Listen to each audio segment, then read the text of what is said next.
کوئی چیز قلیل مقدار میں ہو، تھوڑے مقدار میں ہو تو اس سے پیٹ بھر جاتی ہے۔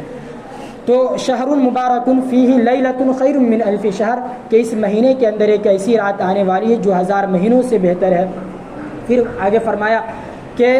اس مہینے کی برکت یہ ہے، اس مہینے کی فضیلت یہ ہے کہ اگر ایک چھوٹا سا بھی کام، نفل کام بھی آدمی، یا ایک بھلائی کا ایک چھوٹا سا بھی کام آدمی کر لے گا تو اللہ تعالیٰ جو اس کے بدلے جو ہے ایک فرض کا ثواب دے گا۔ یعنی جس طریقے سے رمضان کے علاوے کے اندر آدمی اگر ایک وقت کا فرض ادا کرتا ہے جتنا ثواب اس کو ملتا ہے، اتنا ثواب صرف ایک نفل کام، مستحب کام کرے گا یا کوئی بھی نیک کام کرے گا تو فرض کے بقدر جو ہے اس کو ثواب ملے گا۔ پھر اگر کہا کہ اگر کوئی آدمی اس مہینے کے اندر فرض چیز کو ادا کرتا ہے، مثلا روزہ ہے یا اسی طریقے سے نماز پنجگانہ ہے یا اور بھی جو دیگر فرائض ہیں، وہ اگر اس مہینے کے اندر کرتا ہے تو غیر رمضان کے اندر، یعنی رمضان کے علاوہ جو مہینے اس کے اندر اگر آدمی 70 فرض ادا کرے گا، 70 رکعت اگر فرض نماز ادا کرے گا، اتنا ثواب صرف ایک رکعت فرض نماز رمضان المبارک کے اندر ادا کرنے کا ملتا ہے۔ تو یہ تمام جو ہے رمضان المبارک کی فضیلت ہے اور اس کی برکت ہے۔ پھر آگے فرمایا کہ یہ جو ہے یہ مہینہ جو ہے صبر کا مہینہ ہے، اور صبر کی بھی 3 قسمیں ہیں جو آئندہ انشاءاللہ تفصیل سے بات آتی رہے گی۔ الصبر ثوابہ الجنہ، کہ صبر کرنے کا فائدہ کیا ہے، تو صبر کرنے کا فائدہ جو ہے جنت ہے۔ پھر اللہ کے نبی نے فرمایا وہو شہر المواسات، کہ یہ غمخواری کا مہینہ ہے۔ غمخواری کا مطلب یہ ہے کہ پڑوسی اگر بھوکا ہے یا اس کو ہماری ضرورت ہے تو ہم جو ان کے ساتھ غمخواری کا، ہمدردی کا معاملہ کریں۔ پھر آگے فرمایا کہ اس مہینے کے اندر جو شخص کسی روزے دار کو افطار کرا دے تو اس کو جو ہے اسی کے بقدر، یعنی جتنا روزہ ڈبل، اگر ایک شخص روزہ سے ہے پھر اگر کسی روزے دار کو افطار کرا دیا تو اس کا جو ہے ڈبل، یعنی 2 روزہ رکھنے کے بقدر جو ہے اس کو ثواب ملے گا۔ جب یہ بات جو ہے صحابہ کرام سے اللہ کے نبی نے فرمایا تو اس وقت جو ہے صحابہ کرام کھلبلا گئے اور کہا کہ اے اللہ کے نبی، اگر ہم کسی کے ہاں افطاری کریں تو ان کو تو ڈبل روزہ کا ثواب ملے گا، ایسا نہ ہو کہ ہمارے روزے کا جو ثواب ہے ان کے پاس چلا جائے گا۔ تو اللہ کے نبی نے کہا ایسا نہیں ہے، بلکہ تمہیں تمہارے روزہ رکھنے کا ثواب ملے گا، لیکن ان کے نیک عمل کرنے کی وجہ سے جو ہے ان کو یہ ثواب ملے گا۔ پھر آگے فرمایا کہ جو شخص اس رمضان المبارک کے اندر کسی کو بھی افطاری کرا دے تو چاہے کسی بھی اعتبار سے ہو، جب یہ مزدہ اللہ کے نبی نے سنایا تو اس وقت جو ہے صحابہ نے پھر سوال کیا کہ اے اللہ کے نبی، کہ اس زمانے میں جو لوگ جو ہے تنگ دستی کے حالات کے شکار تھے، لوگوں کی حالت جو ہے بہت خراب تھی، کہا کہ ہمارے پاس اتنے وسائل نہیں ہیں، اتنی آمدنی نہیں ہے کہ ہم لوگوں کا افطار کریں، باضابطہ جو ہے لوگوں کو جو ہے دعوت کرے اور ان کو جو ہے اچھے کھانے پر مدعو کرے، ایسے کوئی سامان اور وسائل جو ہمارے پاس ہے نہیں۔ تو اللہ کے نبی نے فرمایا یعطی اللہ ھذا الثواب، کہ اللہ تعالیٰ جو ہے ایک گھونٹ پانی پلا دے گا کوئی آدمی کسی روزہ دار کو روزے کے وقت، افطاری کے وقت، اس پر بھی یہ ثواب عطا کرے گا، یا لسی پلا دے یا دودھ پلا دے یا شربت پلا دے، اس پر بھی اتنے ہی ثواب ملے گا۔ تو یہ ایک لمبی چوڑی حدیث ہے جس کی تفصیل وقتاً فوقتاً آتی رہے گی۔ اللہ تعالیٰ سے دعا ہے کہ اللہ تعالیٰ کہنے سننے سے زیادہ عمل کی توفیق عطا فرمائے۔ وآخر دعوانا ان الحمدللہ رب العالمین۔ آخر میں ایک بات روزہ اور افطار کے متعلق جو ہمارے معاشرے کے اندر ہے کہ روزہ کا جو ٹائم ہے، یعنی افطار کرنے کا، روزہ کھولنے کا جو ٹائم ہے وہ ٹائم صحیح ہے۔ اللہ کے نبی کی بھی حدیث ہے کہ افطار کرنے میں جلدی کرو، افطار کرنے میں جلدی کرو اور سحری کرنے میں تاخیر کرو، کہ یعنی جیسے ہی افطار کا وقت ہو تو تم فوراً روزہ کھولو۔ لیکن یہ جو اس زمانے کے اعتبار سے جو کیلنڈر ہمارے سامنے آتے ہیں اس کے اندر علماء نے کہا ہے کہ 2-3 منٹ 5 منٹ جو تاخیر کی جائے، کیونکہ یہ جو ہے حتمی کیلنڈر نہیں ہے، یہ متعینہ کیلنڈر نہیں ہے، ایک آدمی کا ایکسپلور کیا ہوا، ریسرچ کیا ہوا چیز ہے، یہ آدمی کا ایک اندازہ لگائی ہوئی چیز ہے۔ اس پر بھروسہ نہیں کہ اگر 1-2 منٹ 3 منٹ آگے پیچھے کریں گے تو اس سے جو ہے ہمارے روزے کے اندر کسی طریقے کی خرابی نہیں آئے گی، اور وہ جو حدیث مبارکہ ہے کہ افطار کے اندر جلدی کرو اس کا بھی مفہوم ادا ہو جائے گا۔ لیکن خدا نخواستہ اگر اس کیلنڈر پر اعتبار کرتے ہوئے اگر فوراً وقت ہی پر کر لے، اور یہ ایکسپلور کی ہوئی چیز ہے، ریسرچ کی ہوئی چیز ہے، اگر 1 منٹ آدھ منٹ آگے پیچھے ہو تو اس سے جو ہے ہمارا روزہ خراب ہو جائے گا، ہمارا روزہ نہیں ہوگا۔ اسی طریقے سے سحری کے وقت بھی ہم جو ہے سحری کا جو ٹائم ہے ختم ہونے سے 2-3 منٹ 5 منٹ پہلے جو اپنا سحری ختم کر دے، بند کر دے، احتیاط کریں، یعنی ان تمام چیزوں میں جو اپنا احتیاط برتیں تاکہ ہمارا روزہ اور سحری یعنی افطار بھی اچھے سے ہم کر سکیں، یعنی روزہ کا جو اصل مقصد ہے وہ ہو سکے۔ اور روزے کے اندر جو ہے ہمیں ہر تمام چیزوں سے یعنی تمام برائیوں سے بچنی چاہیے کہ جو چیزیں حلال تھیں، مثلا کھانا کھانا حلال ہے، یا اسی طریقے سے اپنی بیوی کے ساتھ یعنی ہم بستری کرنا حلال ہے، یا اسی طریقے سے جو چیزیں حلال ہیں اس کو جو ہے رمضان المبارک میں یعنی صبح صادق سے لے کر غروب آفتاب تک جو ہے اللہ نے حرام کر دیا۔ تو یعنی جو چیزیں ہمارے لیے حلال تھی اس کو اللہ نے حرام کر دیا، تو اس سے تو ہم بچتے ہیں، یعنی صحبت کرنے سے ہم بچتے ہیں، یا اسی کھانے پینے سے بچتے ہیں، جو چیزیں حلال ہیں ان چیزوں سے ہم بچتے ہیں۔ لیکن جو شروع سے بھی حرام تھی اور ابھی تک حرام ہے ان سے نہیں بچتے۔ مثال کے طور پر رمضان روزہ رکھ کر جھوٹ بولنا، غیبت کرنا، برائی کرنا، یا اسی طریقے سے ایک دوسرے سے جلنا، یہ جو تمام چوری کرنا، زنا کرنا، یہ تمام چیزیں جو ہے جو شروع سے حرام تھی، روزہ کے نزولیت کے بعد، روزہ کے فرض ہونے کے بعد بھی یہ حرام ہے، تو لوگ جو ہے اس سے بچنے کی کوشش نہیں کرتے، حالانکہ اس سے بچنا ضروری ہے۔ اللہ کے نبی نے فرمایا